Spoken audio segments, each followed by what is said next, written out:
ಇವತ್ತು ನಮ್ಮೆದುರಿಗೆ ತಾಂಡವವಾಡ್ತಾ ಇದೆ. ಇದು ಒಳ್ಳೆಯದಲ್ಲ.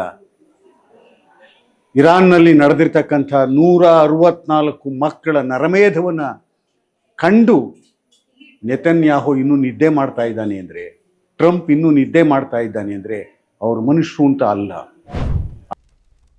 ಇಂದು ಜಾಗತಿಕವಾಗಿ ಒಂದು ದುರಿತ ಕಾಲ. ಎಲ್ಲೆಲ್ಲೂ ಕ್ರೌರ್ಯ, ಹಿಂಸೆ ಇವುಗಳು ತಾಂಡವವಾಡ್ತಾ ಇರ್ತಕ್ಕಂಥದ್ದು.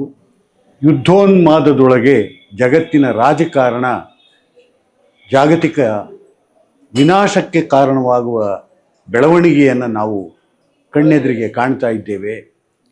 ಇದು ಕೇವಲ ಟ್ರಂಪ್, ನೆತನ್ಯಾಹು ಅಂಥ ಕ್ರೂರ ಮನಸ್ಸಿನ ರಾಜಕಾರಣದ ಪರಿಣಾಮ ಅಲ್ಲ. ಇಡೀ ಜಾಗತಿಕವಾಗಿಯೇನೇ ನಮ್ಮ ರಾಜಕಾರಣದ ಮುಂಚೂಣಿಯಲ್ಲಿರ್ತಕ್ಕಂಥ ಮನಸ್ಸುಗಳು ಮಾತೃ ಹೃದಯವನ್ನು ಕಳೆದುಕೊಂಡ ರೀತಿಯೊಳಗೆ ಇವತ್ತು ಯೋಚಿಸ್ತಾ ಇರೋದ್ರಿಂದಾಗಿಯೇ ಯುದ್ಧ ಕಾಲ ಇವತ್ತು ನಮ್ಮೆದುರಿಗೆ ತಾಂಡವವಾಡ್ತಾ ಇದೆ. ಇದು ಒಳ್ಳೆಯದಲ್ಲ.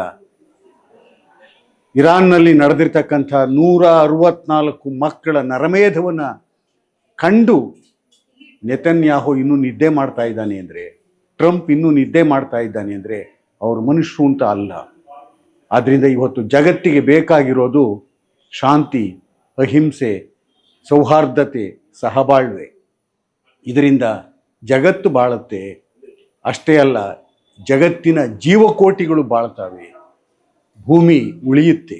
ಇಲ್ಲದೆ ಹೋದರೆ ಇಂಥ ದುರುಳ, ದುಷ್ಟ, ಧೂರ್ತ ರಾಜಕಾರಣದಿಂದಾಗಿ ಇಡೀ ಜಗತ್ತು ವಿನಾಶದ ಅಂಚಿಗೆ ತಳ್ಳಲ್ಪಡ್ತಕ್ಕಂಥದ್ದಾಗುತ್ತೆ. ಹಾಗಾಗದಿರಲಿ. ಗಾಂಧಿ ಮಾತ್ರ ಈ ಜಗತ್ತನ್ನು ಉಳಿಸಬಲ್ಲ ಶಕ್ತಿ.